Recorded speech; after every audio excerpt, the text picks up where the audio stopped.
8 নম্বর পারা প্রথমার্ধ তেলাওয়াত শুরু হবে।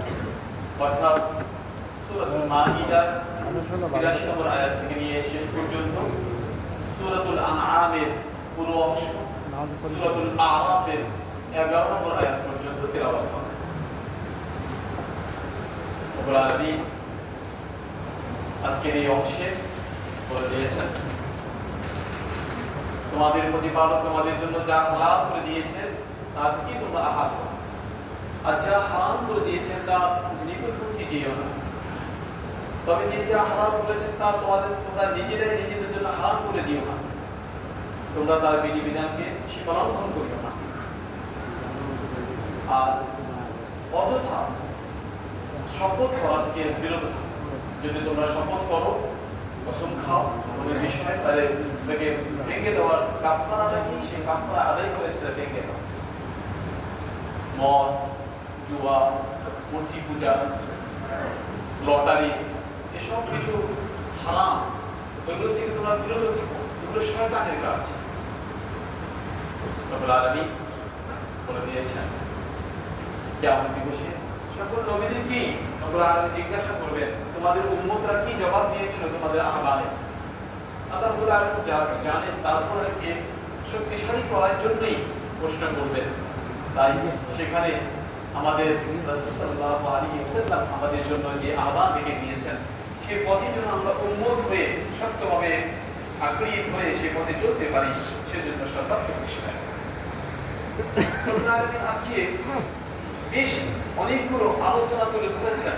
তিনি যে একক, তার সাথে যে কোনো শরীক নেই, এবং তিনি একাত্ম, তার সাথে কারো অংশীদারিত্ব নেই। রব্বুল আলামিন সূরাতুল আনআম পশুর একটা আলোচনা করেছেন।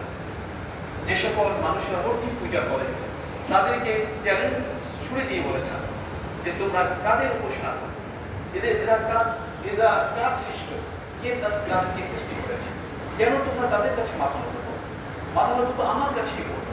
আমি তো সব কিছুকে সৃষ্টি করেছি, পৃথিবীর সকল বস্তু সৃষ্টি করতে আমি।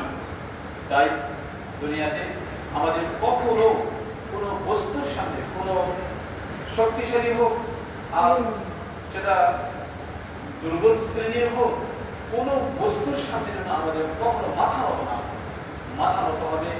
এবং বড়ত্ব তার প্রকাশে একমাত্র মালিক হলেন আল্লাহ।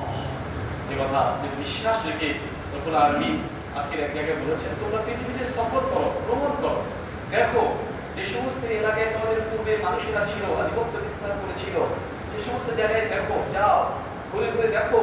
মিশরের সেই ফিরআউনের জায়গায় দেখো, কারুনের জায়গায় দেখো, হামানের জায়গায় দেখো, আরো বড় বড় শক্তিশালী লোক, পারস্য শক্তিশালী ব্যক্তিদের তাদের এলাকায় কি দেখো।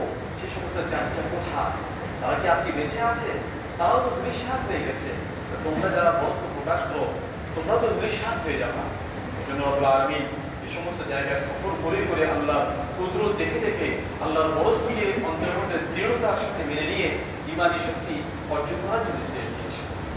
রব্বুল আলামিন বলেছেন যে সকাল থেকে সন্ধ্যা, সন্ধ্যা থেকে সকাল সকল বস্তুর সৃষ্টি আমি করেছি, আর সকলেই আমার তাসবিহ বর্ণনা করে, গুণকীর্তন বর্ণনা করে।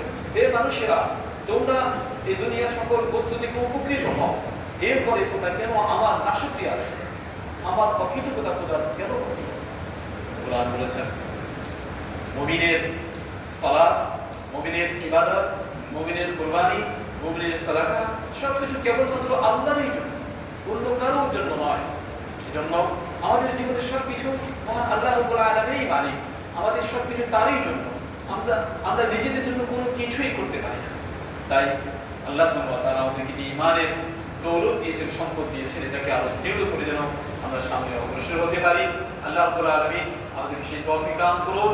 এবং আজকের আরেকটা কিছু বলেছেন, কিয়ামত দিবসে একটা বর্ণনা তুলে ধরে বলেছেন যে তিনি যে ওজন দিবেন আমাদের জীবনের সকল কর্মের, সেই ওজনটা দেওয়ার পরে, মাপটা দেওয়ার পরে যার পাল্লা ভারী হবে সে হবে সফল না, আর যার পাল্লা হালকা হবে সে হবে বড়ই ক্ষতিগ্রস্ত। আমরা যেন সেই সফলকামী দলের অন্তর্ভুক্ত হয়ে দুনিয়াতে সেই কর্ম সম্পাদন করতে পারি। আল্লাহ আমাদের সকলকে সেই তৌফিক দান করুন। তাই কথা সেটা করে নিন।